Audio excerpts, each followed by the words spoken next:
रमता राम जपो रे प्राणी, अब तो सुन ले राम कहानी।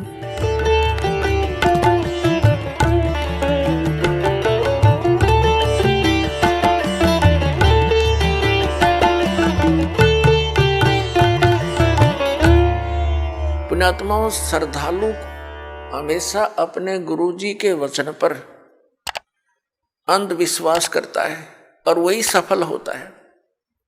लेकिन इस गुण का इन नकली गुरुओं ने दुरुपयोग कर लिया। जितने भी आप देखते हो ये संत और इनके पास गए हुए डिवोटी कितने समर्पित हैं।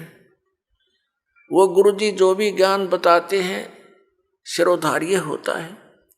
उनके विषय में कोई कहता है, जैसे तत्व ज्ञान के आधार से हमारे भक्त उन अन्य संतों के शिष्यों को बताते हैं कि आपकी साधना ठीक नहीं, आपके गुरुजी के पास मोक्ष मार्ग नहीं, तो वो बहुत दुखी हो जाते हैं और कहते हैं आप मेरे गुरुजी के बारे में कुछ ना बोलो।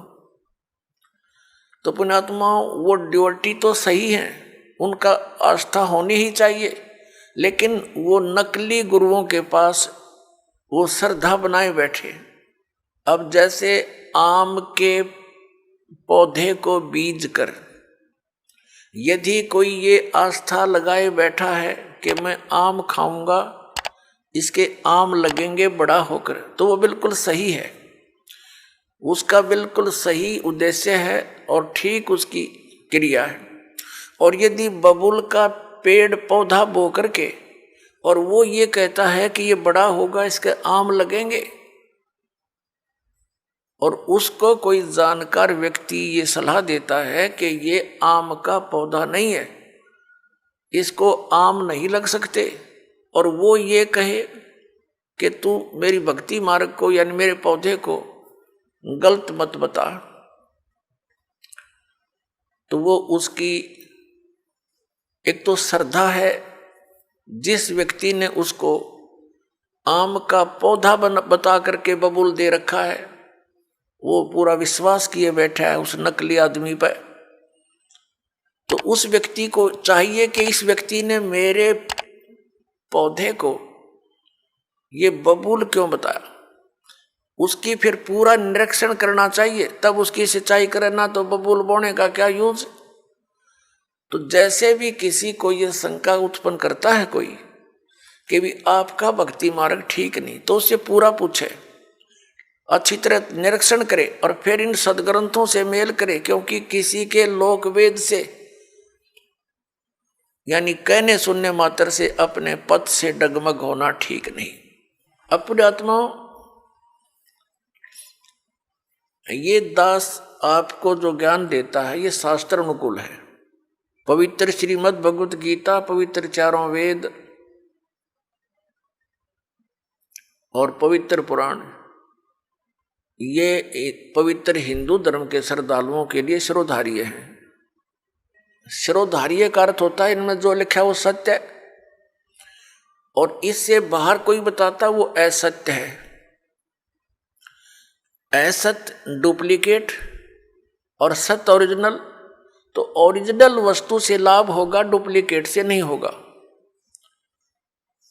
श्रीमद् भगवत गीता अध्याय नंबर 16 के श्लोक 23-24 में स्पष्ट किया है कि अर्जुन, शास्त्र विधि को त्याग कर जो मनमाना आचरण करते हैं उनको न तो कोई सुख प्राप्त होता है, न उनकी गति होती है, और न ही कोई सिद्धि को प्राप्त होते हैं, अर्थात यूजलेस। तो फिर फायदा क्या उस भक्ति के करने का। तो गीता अध्याय नंबर 16 के श्लोक नंबर 24 में तुरंत कहा कि इससे तेरे लिए अर्जुन कर्तव्य और अकर्तव्य की व्यवस्था में, यानी कौन सी भक्ति करनी चाहिए और कौन सी ना करनी चाहिए, सदग्रंथ ही प्रमाण है, उनको आधार मानना। सदग्रंथों के विपरीत कोई ज्ञान देता है उसको स्वीकार मत करना, वो गुरु ठीक नहीं। भावार्थ ये है इस पवित्र सदग्रंथ के इस श्लोकों का। तो पुण्यात्माओं, ऐसे तो आपको भी कोई कह सकता है कि आपके गुरुजी का ज्ञान ठीक नहीं, तो उसे प्रमाण लीजिए और फिर अपने प्रमाण दीजिए और फिर भी आपको कोई भिन्नता लगे तो बेशक किसी को स्वीकार कर लीजिए। लेकिन दास ये दावे के साथ कहता है कि इस विश्व के अंदर इस दास के अतिरिक्त न तो तत्व ज्ञान है और न ही भक्ति का कोई मंत्र समाधान है। सबके पास यूजलेस मंत्र है, मोक्षदायक नहीं है, वो सब झूठे और गलत मंत्र हैं, शास्त्र विरुद्ध ज्ञान है। ये ढोल के डंके पर कहते हैं। और ऐसा है तो प्रमाण दे कोई हमारे सामने आए। हमने अध्यात्म ज्ञान चर्चा का एक प्रोग्राम चलाया, उसमें सामने आए और अपना पक्ष प्रस्तुत करे।